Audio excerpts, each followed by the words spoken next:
Have you ever felt stagnant in your life, even though you were making forward progress? Okay, now let me do it again. Have you ever felt stagnant in your life, even though you were making forward progress? Claude told me to open the video with that. I ain't feeling it.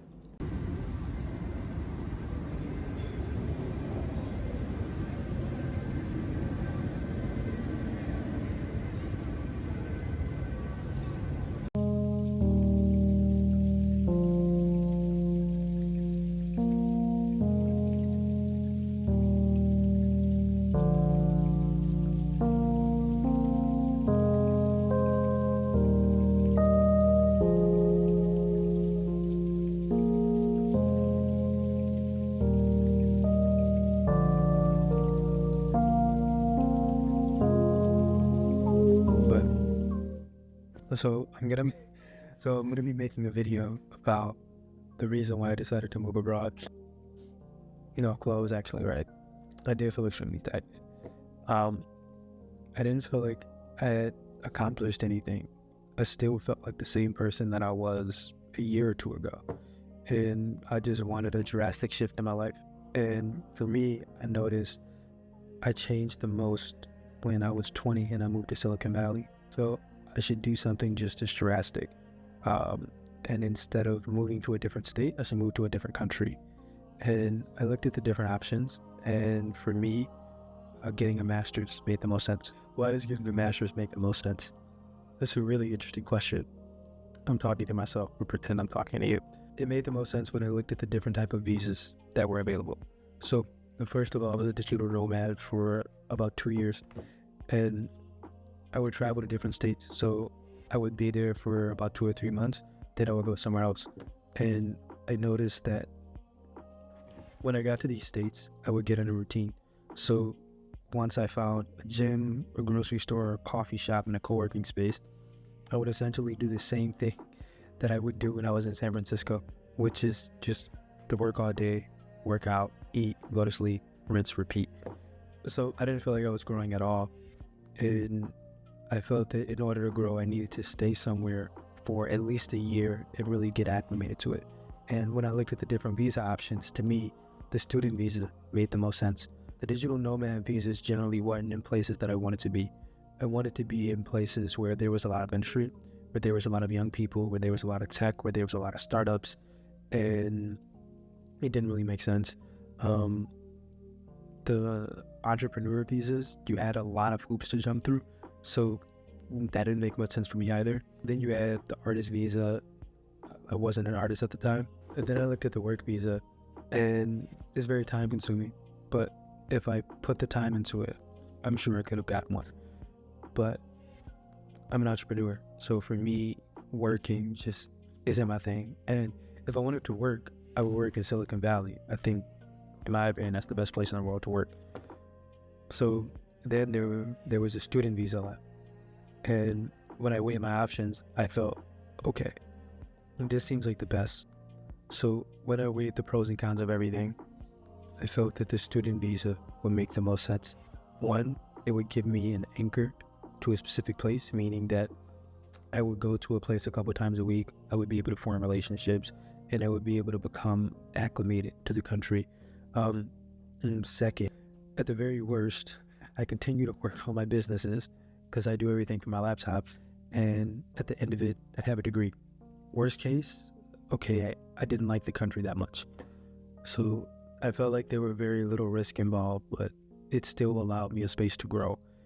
And when selecting my program, I looked at the very best. So I was focused on virtual reality. That's what my first startup was in. I still feel it's going to be the future. So it's something that I actively want to be involved in. And the two best virtual reality degrees are Royal College of the Arts and University of the Arts London. I got into both, but UAL gave me more money, so I decided to come to UAL. Well, now that I think about it, I definitely should have went to RCA. I feel that it was short-sighted to go to UAL because at a certain point, it's not about the money. After, 5 years or more, the money won't even matter.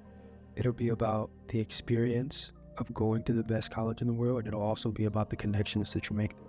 So when selecting a grad school program, I would say go to the very best because the better schools allow for more resources, more connections, and more prestige, whether you're trying to raise money or get a job. I put a card on. So now I'm going to talk about the things that you should expect when you move abroad. There are the logistical things like health insurance, place to stay, phone plan, traveling, etc. For So I know when going to countries with like national insurance, you normally need to pay that tax before you get there. So because everything is with the government, it's generally nothing to worry about. I don't have experience moving to countries with private healthcare. So I would imagine that if you want to get private healthcare, you have to go through another hoop. But I just paid the NHS fee when I moved to the UK. Then finding somewhere to stay, I went with private housing. So I went through spare room, and that's how I found my place. If I could go back, I would have just gotten a regular apartment because it's much easier than you think. I know in Europe, your credit score transfers very well. So they check your TransUnion score, and then you're able to rent an apartment accordingly. I know some of my foreign friends from different countries where they don't have a credit score, they've just had to pay their rent up front. Picking the right area is extremely important. Without living in the city you don't really know, I think that's also a mistake that I made. When I got my place in London, I picked based off of being able to travel to my school very, very easily. But I didn't check the location. So I think knowing what I know now, I would have just rented something on Airbnb for like 2 to 4 weeks, and then I would have scouted the different locations, but had made a list of, possible places before I came. Traveling, getting around the city, it's just something that you have to learn from experience. So, I would say the first couple days here, just make sure you carve out a couple extra hours in the day to literally just travel around the city. Just see what's going on, look up attractions, look up cool restaurants, and literally just explore. So you're able to know your way around the city. Knowing your way around London is difficult because it's so big. Like, I know people who lived here their whole life and they just dead ass don't even know certain neighborhoods exist. Okay, so this is the last part of the video. I thought about this towards the end of my editing, and this part is about people.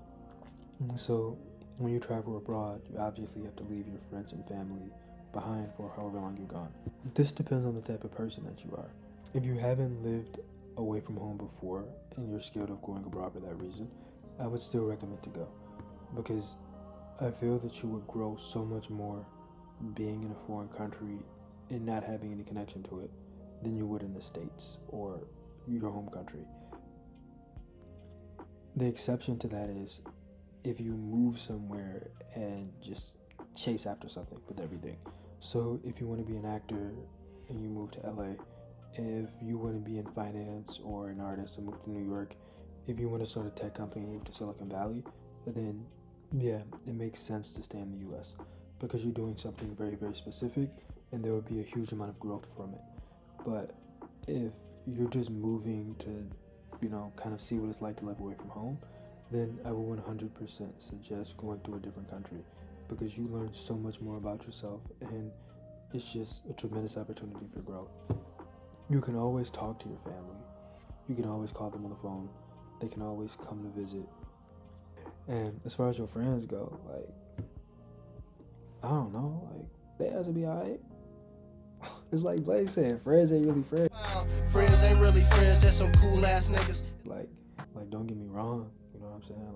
I do love my friends, but at the same time, I would never make a life decision based around my friends, ever. Around my family, yeah, but around my friends, no. When moving abroad, you do have to think about the people in your life, but the people in your life will be okay, and Lord willing, they'll be there when you get back.